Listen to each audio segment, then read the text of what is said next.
Okay, so for week 4 of winter, anime shows do continue. Gonna talk about some more episodes this week, but yeah, the anime season has been great. More episodes going on that are directed so well. Oshinoko especially, like I love the kind of like horror aspects they're doing upon like Ruby's like evil plans. They're framed so well. But yeah, also Frieren kind of like continues to go strong. Great kind of chill fantasy vibes so far, but then there are also some like cool fights as well. Jujutsu Kaisen continues to be like insanely artistically well directed. Such a unique experience, and the fight scenes have been like, framed pretty well. Although like some of the scenes are controversial. I've seen like each episode, there are people complaining about the panels being cut because yeah, some of the keyframes, iconic panels are not being used. I've been liking some other stuff. Fate Strange Fate kind of continues. Great action there. Although the story is still like a bit open-ended, there's nothing concrete yet. There's some like emotions in the Death Game show. Kaya-chan is not scary. It's time to torture a princess. So yeah, also talk about them. Let's get started. So yeah, I'll start talking about Frieren. We have season 2, episodes 3 and 4. So yeah, I skipped last week. So in these 2 episodes, there's actually a big thing happening where Sturk asks Fern out on a date. He kind of like playfully teases her about it, but then she actually takes it seriously. And then Sturk realizes, damn, I might have to take this seriously as well. I don't know what a date is. So they both ask Frieren for help. That was like so funny. Besides that, they go on other like fantasy adventures. There was like this hot spring scene where they had to like kind of look for the hot springs on top of this mountain. Had to fight some monsters there, and it was like pretty hard. Not worth the effort, because like at the end of the day, it was like this tiny footbath. But it was still cute. We see flashbacks of like, Friren's party with Aizen kind of like enjoying the journey. After that, they're kind of chilling in this town where everyone is like kind of going their separate ways. Frieren is just like chilling in the baths, but then Fern seems kind of lonely. So yeah, Sturk is like, why don't I take you out on a date if you want to hang out with me so badly? And he kind of like sentenced his own death right there because he doesn't know what a date is. The date was so painful in episode 4. I'm cringing. He did everything wrong. Didn't compliment Fern on her outfit, did not like walk with her, help her buy her stuff that she wants. And yeah, he just wants to eat food, talk about Frieren. It was so awkward. I don't blame him though. They kind of told the story really well about like these 2 awkward people. It's hard to kind of like break that ice to be intimate. But yeah, when they actually like take time to relax, sit down and talk, that's when like they have like their real emotions flow through. They're like laughing, joking around at each other. So yeah, even though Sturk kind of fumbled the first date, they were able to at the end talk about their feelings and emotions. So the story definitely felt great. It was just like a cute moment there. And then after that, they kind of like pack up into town. We see Frieren has like this big magic suitcase. That's like their item box. And then they're able to like pack and go up north. Fern has her like first class mage like title right there. So they let her through the gates. And then we realized the northern lands are like so tough. There's like monsters, dinosaurs, so many strong, fast, physical beasts that are just like attacking them. So yeah, it's like we're in like some Maiden Abyss level right now. But yeah, Frieren's party is strong. They're able to like kind of fight things off. And yeah, after 3 days of like kind of running away from monsters, they're able to like kind of settle down in a village. We see that there's like another monster they're kind of tasked to kill in exchange for like staying in the village. So yeah, they do that. This monster was pretty tough though. It was kind of like this big, strong lion gargoyle looking monster. And yeah, it has a sword, can jump high. So even when Frieren is flying, like the monster is able to like kind of attack her down. So all of them are trying their best to like defend and not die. And at the end of the day, Stark, he kind of like sacrifices himself. He kind of locks the monster in place like Goku did to Raditz, while Frieren blasts it in the sky, does another orbital like laser at it. I think Frieren was able to block Sturk so he didn't like die from the explosion. It also shows that these monsters are scaling pretty high now. So yeah, even though the fights kind of go like pretty similar each time, there's still like a lot of differences as each fight kind of gets stronger. We see another Himmel flashback where he's like, I travel north, I don't take the boat, because Frieren also wanted to take the boat back then, because he also wants to like kill these monsters and help out the people living around here. So yeah, that's a good thing to do. We end the episode there. So yeah, more adventures. It looks like there's going to be a pattern, maybe some cute slice of life moments as we're like kind of traveling through villages and also, fighting monsters as well every week. After that, we have Jujutsu Kaisen. So the Culling games, we have episodes 5 and 6. This is the Hikari episode, so they're trying to recruit Hikari. He has like this whole fight club kind of set up there, and then we see Kirara. There's like a fight there in episode 6. Episode 5, there's like a good amount of stuff going on. We see the principal, he actually dies because he tells us how he made Panda. Everyone wants to know like how he's able to like make a cursed corpse that has like automatic cursed energy by itself. So yeah, that's actually like a big deal. He's like a special grade, they're calling him, but he kind of keeps it secret. He doesn't really tell anyone. But then, yeah, after like kind of Gojo got sealed, they decide to kill the principal, sentence him to death. He kind of tells us the way he does it as he's dying. The other principal from the Kyoto school, Gaku Ganji, he like, uses his electric guitar skill off screens the other principal, Yaga. And then Yaga tells us the secret where you have to have like 3 different souls into one object. And the souls kind of regulate each other. They help each other grow. And then that's how you get like something like Panda. So yeah, Panda's dad basically died this episode. He's sad. He says the iconic line, "Even pandas cry." Hey, they played the opening after that, which was a bit funny. Besides that, though, yeah, we go into the Hikari Fight Club episode. Yeah, Hikari, he kind of like fought with the Jujutsu higher-ups, and now he's just like doing his own thing. He's running like this underground like tournament for sorcerers, but you basically can't use curse techniques in there because no one can see it because all the audience members are non-sorcerers. We see Yuji kind of faces off with Panda in the fight, actually. So Panda's also in the fight club. And yeah, their goal is to kind of get close to Hikari to talk to him. They have Yuji do the fighting, so he's like a new guy no one really knows about him. And then yeah, he has like this fake fight with Panda, just them like kind of jumping in the air, Yuji doing like fake punches, and then Panda just like jobbing and selling all the shit. So it was really good. Hikari actually invites Yuji into his like kind of surveillance room where they kind of talk. So yeah, this was the actually well-directed scene where it was a rotoscope like 4-minute talking scene with Yuji and Hikari. The camera did not move. It just like stayed in this like hallway shot of them like talking in Hikari's room. The like kind of claustrophobic vibe they were going for. Although yeah, I did love the kind of expressive faces they had in the manga. It kind of enhanced the anime, I guess, like in its own format. But basically, Yuji and Hikari are talking. Hikari's like, "What if you work for me?" And then he's talking about the fever, gambling, stuff like that, his passion. He kind of relates that with Yuji, but Yuji's like, "I like living my life kind of chill. I don't need the risk." And after that, his phone starts ringing because Kirara is calling because he sees that Megami and Panda are actually like trying to infiltrate. So Hikari realizes this phone call is a warning. He kind of fights with Yuji inside the room. They're butting heads. Yuji's like, "Listen to me." Hikari's like, "Nah." Hits him with like his curse technique as well. They headbutt each other, and then yeah, we go to the next episode where it's a Kirara fight, her kind of JoJo ass technique versus Megami and Panda. So yeah, this fight was like really fun. So yeah, they're able to kind of like depict the techniques really well because reading this, it's pretty confusing. Watching it is still a bit confusing, but like I like the explanation where they're like, it's a stamp rally. Basically, Kirara, if she marks you with her star, you can't really get close to another star unless like they're in a certain order. Megami kind of pinpoints the order because he went star seeing with his sister one time. But basically, Megami's just like out there touching like different star patterns until he's able to like go near Kirara and go near the door with Hikari. And we see Panda's goofy ass is like, also having fun. So basically fun, just like filler, not serious, just like recruiting Hikari and Kirara fight. So these past 2 episodes have been like kind of laid back in a good way. I think next week we'll finally start the Culling games. But basically Megami using his battle intellect defeats Kirara, kind of begs her actually because he doesn't really want to fight them anyway. And is like, "Okay, we just want to recruit Hikari. We just want, strong people to help us in the Culling games." Kirara kind of listens and accepts. Like she's not really antagonistic to them. She's actually like supporting them. So yeah, all is good. But then Hikari also fights Yuji after the end of Megami and Kirara's fight. So yeah, Hikari just like busts the door down. They're all fighting in the rooftop of the building. Yuji's just like taking the punches, taking some notes from Thorfinn from Vinland Saga. He says he's a cog. His only job is to exercise cursed spirits, fight them.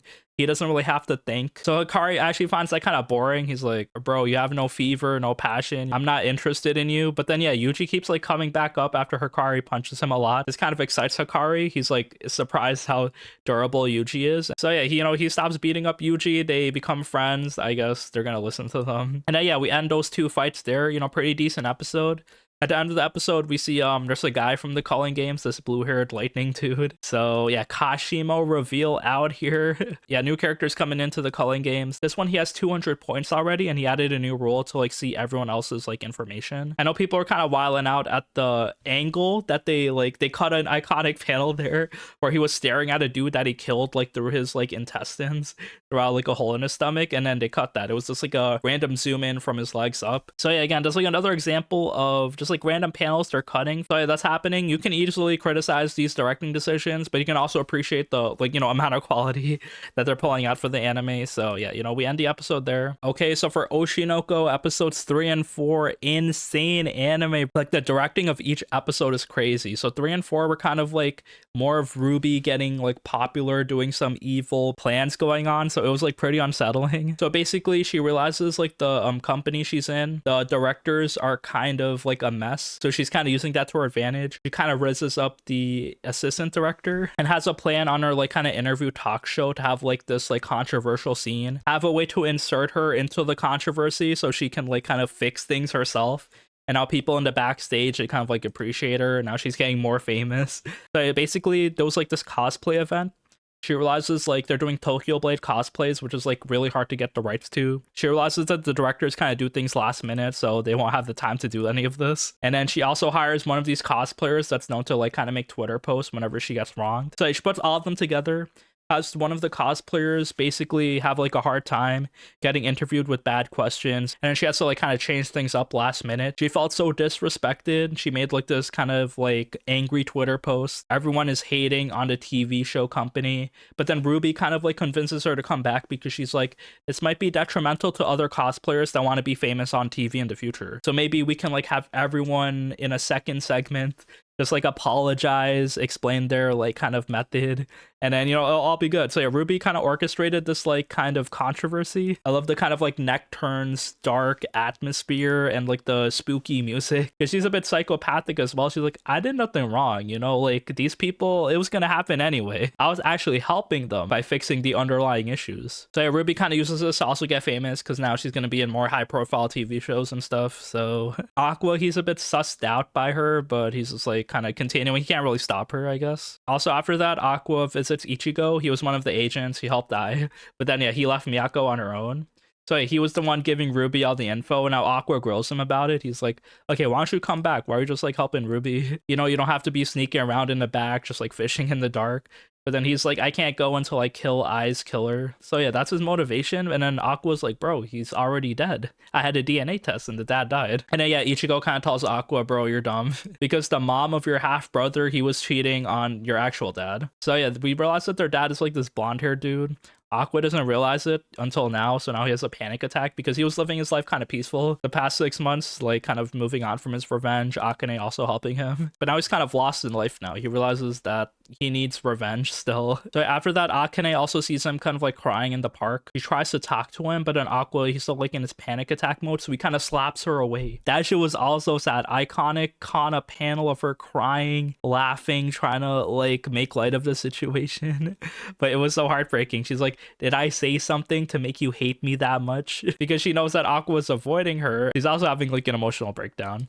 It's so sad, and we see Aqua kind of isolating himself now. Bro, it's so well done. Every character just like so much emotional backlash from their actions. They're trying to live their life normally, but they can't have peace. Also after that, Akane kind of does this like 300 IQ play, realizes that one of the alumni from her theater group is actually Aqua's father. So it's like this blonde haired dude that gives like these white flowers, and then white flowers were the same flowers like the stalker had to give Ai before he killed her. So she like kind of goes through old YouTube videos and then sees like there's this blonde hair dude that looks like really close to Aqua. And then she pieces everything together. Okay, this is the father. So what is Akane gonna do with this information? I guess we'll see. But yeah, in this 4th episode, so much shit just like spread wide open. Ruby being famous, Aqua going back to his path of revenge, Akane figuring out who the killer was, and then Kana just like getting dubbed so hard. I know it might not be as serious like her heartbreak problems, but yeah, I'm still feeling Kana's my favorite character, bro. So yeah, you know, life is suffering in Oshinoko, but you know, maybe it'll get better. Maybe we'll kind of learn more things in the future. But bro, every episode's directed so well, such high quality, just like these sparkling characters, kind of like really good music to enhance like the horror scenes. Okay, so for Fate Strange Fake episodes 5 and 6, story keeps going. Animation is super beautiful, as well as we get more fights in this Holy Grail war. There's still pretty much setup fights so far. It's kind of concerning actually, because I don't think the story will explain too much if we only have like 12-13 episodes. Unfortunately, we see there's this new character here. He's kind of like a child soldier. His name is Sigma, and he kind of unlocks a new class. He turns into a watcher. So I guess he can just like see things happening like a camera, just like an oracle. And it looks like he has like this old man kind of following him. So it's like he summoned a servant, but he's now also turning into the watcher himself. So he's just like another guy in the Holy Grail war, I guess. More people come in here. He gets into a fight with the assassin. And then Saber also shows up at the end to kind of like stop them fighting. So yeah, Saber is here. What was he doing? In episode 6, bro, he pulls out Excalibur. He was talking to Enkidu. So yeah, I like their introduction here as well. Enkidu, we see that his master is a dog. He's just like chilling in this forest. You know, him and Gilgamesh are like best friends. So yeah, they'll probably kind of interact in this war as well. Like I know Enkidu and Gilgamesh from Grand Order, so yeah, I love their like kind of friendship dynamic there. He actually fights with Saber because Saber is kind of like asking him for help, I guess, like, you know, just like making allies. And then Enkidu's like, okay, but Gilgamesh is gonna kill your ass if you're not strong enough, so I'm gonna test you. They have a cool fight, and then we see Saber's ability. Since he's King Lionheart, he's not King Arthur. He doesn't have Excalibur, does he? Well, he actually does. He kind of deludes himself into thinking anything that he wields is Excalibur. So he takes like a tiny tree branch, calls it Excalibur, summons that shit. Hits Enkidu with it, he dodges, but bro, what an insane fight scene here. Them going back and forth, just like throwing things at each other, elemental powers, and then Saber just like launching that Excalibur. So yeah, sick fight between both of them. You know, nothing really serious happens as of yet. It's just like, you know, setup fights with all these characters. So yeah, again, interesting to see where the story is headed. But yeah, besides that, more characters coming in. The anime looks like super high quality. Also, we have Journal with Witch episode 6. Definitely one of my favorite shows this season. It feels kind of simple, just like two characters living with each other, but each episode, as things go by, we learn more about each character, their kind of internalized trauma. These are just like kind of regular issues that anyone can have, but the way it's portrayed in the show just like kind of flows so well. We're kind of learning things about our two characters, Makio and Asa.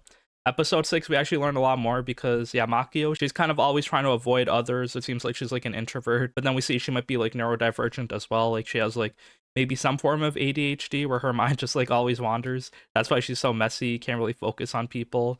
And she also feels like she's a burden to others. And also, yeah, it relates to her trauma she had with her sister that died. So yeah, Asa, she's just, you know, hanging out in high school. This is their summer vacation, so they're still living together. They're getting more comfortable. Like Asa has more friends. So again, just like every episode, we're learning more about these characters. It flows so well. And then yeah, the anime's doing a good job kind of like portraying the emotions. Also, we have Hell's Paradise. So season 2, we're on 5 episodes. Haven't talked about the show too much. But yeah, it's just like, you know, going so well. Action is insane. Characters are being introduced. There's more new characters. And then the old characters are still fighting. So yeah, you know, the world building on this island keeps going. The scale of everything is kind of crazy because, yeah, these Tensen, the gods, they're just basically unbeatable. There's so many of them, just like 8 of them on this island. And then, yeah, if you fight them, you're kind of screwed. And this is a problem because they're tracking down Gabimaru and his squad because they actually invade the temple where they have the elixir of life, and then they thought they'd go all sneaky, not get discovered. They're all split up. Each of them has to fight a Tensen.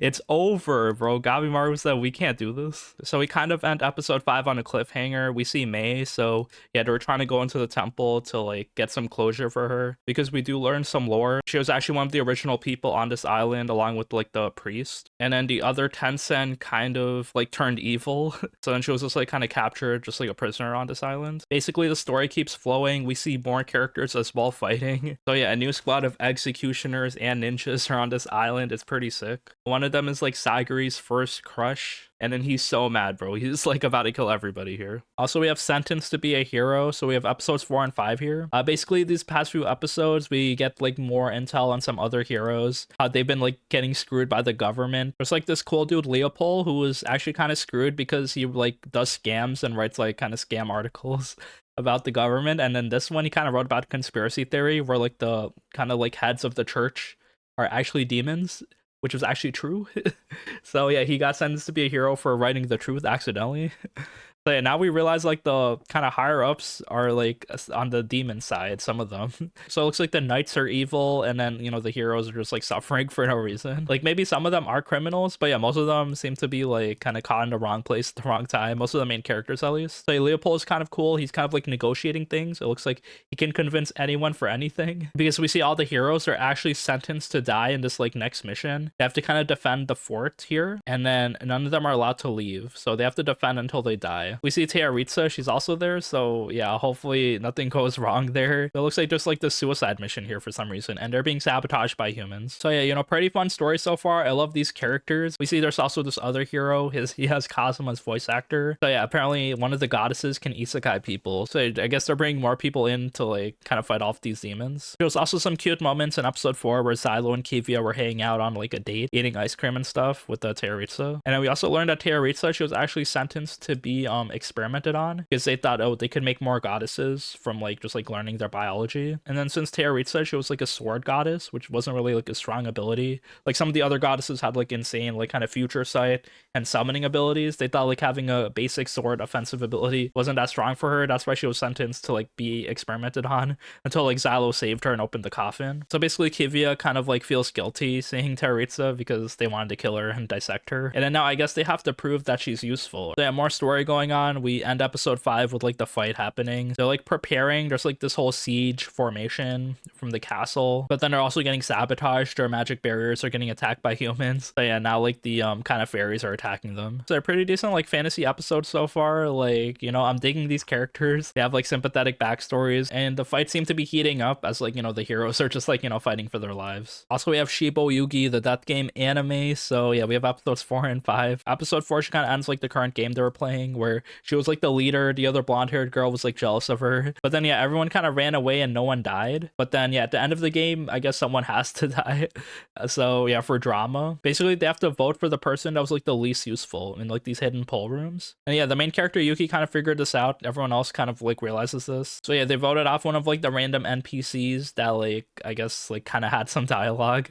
I felt bad for her, but yeah, you know, one of them died and then her body got like evaporated. And then basically Yuki wins another game. But yeah, in episode 5 we get like actual like kind of cool emotional moments, like maybe a bit more world building as well, because yeah, it explains her motivation, how she played a lot of these games and now she's not in debt anymore, but she just like plays for the thrill of it. Her goal to win 99 games. So yeah, there's also like a wall where like there's like the game 30 wall where you might be getting too overconfident and then everything is like working against you. She has an agent that kind of manages her, I guess. And then also when they're playing these games, they get sedated, so they don't really know when they're going or not. Also, we see that she feels guilty as well after these games. It's not like she's like kind of like this lifeless, emotionless. She actually holds the weight of these dead girls on her in her hands. So I really like this about her. It kind of shows that, you know, she's still human. But basically in this next game, as we end episode 5, it looks like all these girls are like kind of in this bathhouse.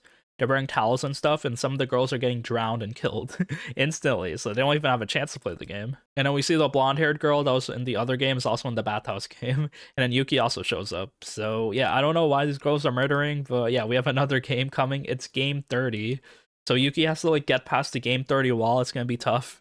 At the same time, there's also these like murdering girls wearing towels. So we'll see how things go. But yeah, basically, I love the anime direction. It's super unique. Just like a lot of long setup shots. It kind of adds a lot to the anime. And then when they're actually playing these games, that's when, you know, things get hot and spicy. Okay, so for Chain Soldier, episodes 4 and 5, insane episodes where Yuki's kind of spreading his powers to other people. This one is to Ren the Commander. This is an insane episode because Ren's ability shared with Yuki, it's like he's in demon mode. He's in demon time. He's like going berserk. He's like this like kind of wild black mad dog.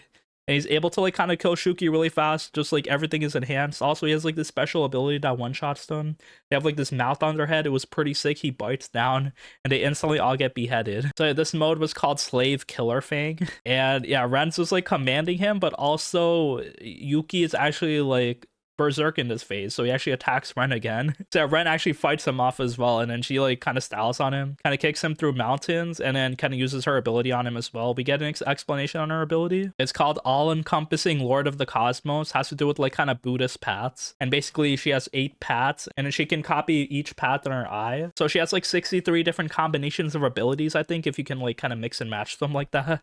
Or maybe you can use 2 of the same ones, then it'll be like kind of 30. Then yeah, she's able to kind of like knock out Yuki, and then ends the slave contract. But then the problem is she has to reward him as well. She thought the rewards would be head pats because that's what she saw Kyoka and Nei do, but they were kind of ending their contracts early. That's why she saw the kind of like wholesome rewards. This reward though, she has to act like a dog for him. So she kind of strips her pants and shirt off, and then he has to like kind of rub her tummy, give her like head pats and stuff. She has to be the dog instead of Yuki. She's actually so mad about this because she's like the strongest person in the verse. All the presidents, all world leaders. She was just like at the top of her class, just like the strongest person, the ideal. And now she's getting demeaned to being a dog to Yuki. So yeah, you know, funny reward. But then yeah, they ended as Kyoka comes in. So yeah, she gets stressed doesn't realize anything that happened. But yeah, Ren is super embarrassed by this. So I guess she'll have her revenge. After that, episode 5 is kind of interesting. Not really super plot relevant to like kind of fighting the Shukis, but it has to do with the Azuma's like kind of family line. They have like this kind of battle royal tournament to like decide who's the head of the household.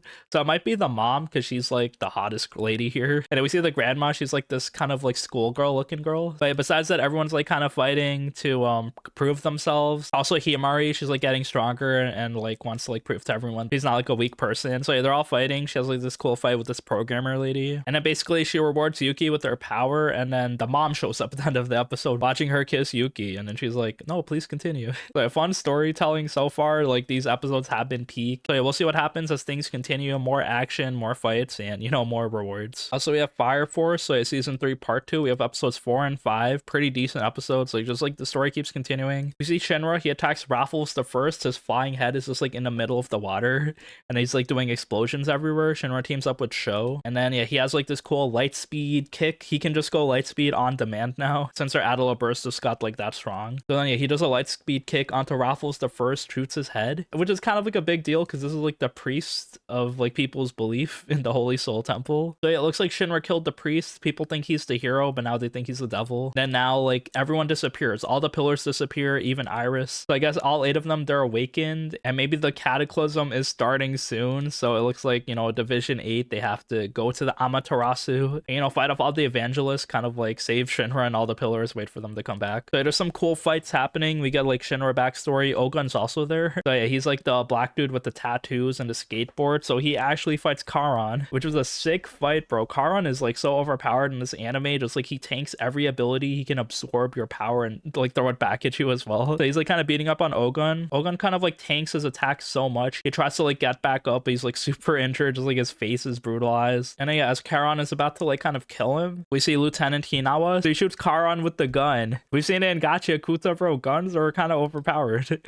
Actually, yeah, Karen wasn't able to like absorb this attack. It hits like the side of his hips. He's still alive. He'll probably like not be finished yet. But you know, kind of insane episode where there's gonna be like more fights happening, I guess, as things are escalating. Just like, you know, the cataclysm is starting, all the pillars are gone. And yeah, it's pretty much like the Fire Force team teaming up and then fighting it off against the evangelists. Also, we have My Hero Vigilantes. So we're on season 2, episode 5. Just like more missions from Koichi and Pop Step as they're trying to get close to like the drug plot line. So he was like kind of supplying and trading everything. Because yeah, the drugs are kind of like turning everyone's quirks berserk. We see Midnight actually shows up in episode 5. They have like this like underground mixer where they see like one of the college girls are also like supplying people with the drugs. So yeah, everyone's quirk is kind of going berserk in the bar as she like spreads the drug in everyone's drink. And then Midnight uses her power, just like strips down into her lingerie and just like makes everyone fall asleep. So yeah, I guess we're getting cool like kind of fan service setups from like, you know, characters from the My Hero season. And also, yeah, we see Knuckle Duster. He's back here again. There's also, I guess, like working underground trying to find the drugs. We see him like fighting these Chinese like traders over here. So yeah, that was crazy. This dude is just like aura farming in Chinese, punching people. We actually see that he was actually a hero as well. Hyper Quad Fist, that was his hero name. So yeah, that explains a lot why he's so strong. Like he still has like that kind of hero training. But yeah, now he's a vigilante. He's still like kind of working with the police, and then maybe he'll like meet up with Koichi and Pop Step as well. We'll see. Also after that, we have "'Tis Time to Torture Princess." So we have 4 episodes. Very cute anime. This is season 2, and I mean, the gimmick is pretty repetitive. We're kind of doing the same things, but like in season 2, we're learning more stuff. There's like world building actually. So we learn some more information, like, you know, the princess, every Sunday, she actually gets a day off. So she gets to do her own thing. She's not really in captivity, really. She also eats breakfast. So it's not like they're starving her for these, like, tortures. They're actually feeding her. But then she's, like, so gluttonous, she needs to eat more. Also, after that, the opening, I realized it's by Illid. It's a K-pop band. I was listening to their song Magnetic last year. I was bumping that shit. The fact that, yeah, they made this song Sunday morning was like also like pretty insane. I didn't realize until recently. But yeah, you know, the song is like very chill, very good. And yeah, shouts out to them. You know, they made an anime opening. I guess they can sing in fluent Japanese, Korean, and English. So that's cool. But yeah, basically cute tortures every week. Just like the same familiar characters. There's like this flaming sword she wields to help someone cook fried rice. We see like the little Peshut's girl like also like fucking up her tortures. And then the princess feeling bad for her. So she actually actually helps her. So, you know, cute show all around. Like, the quality is also like really good. And, you know, just like a comfort anime this season. I'm gonna keep watching it. We also have Scum of the Brave. I've been really liking this show. Again, it's like nothing like too crazy, but yeah, just like a cute dynamic with our main character Yashiro just like talking with all these gremlin girls. Jogame is just like so funny. And also, yeah, he's kind of helping all the other girls as well. They're kind of like dropouts of the school. They're failing, so he has to like help them, but he doesn't want to have anything to do with them. But yeah, like each episode he's just like training them, helping them. It looks like there's some fights happening, some more underground stuff. I guess we'll see what's gonna happen as these girls kind of interact with Yashiro. He helps them. There's some funny fights and maybe some like serious arcs happening. Also, we have Kaya-chan Isn't Scary. We have 5 episodes, so yeah, you know, very decent, kind of cute horror show. I like the story. All of these kind of like cute girl horror shows have like pretty solid stories. There are twists where there's like maybe some motivations with the ghosts, and then Kaya herself, she wants to save her mom. So yeah, it's pretty interesting. Stories like still kind of open-ended, and it's still just like a hilariously cute show, just like Kaya running around her teacher, picking up after her, and then going on some like kind of cute but unsettling horror adventures. So yeah, I'm watching it every week. I dig the story, very cute. Opening and endings are also like really good. And that is it for the shows this week. Thank you for watching. You know, such a banger week. Like insane quality of the season. So yeah, every week I'm gonna be saying it. Just like so many well-directed shows. So with that being said, thank you for watching. I'll see you for another review next week. Peace.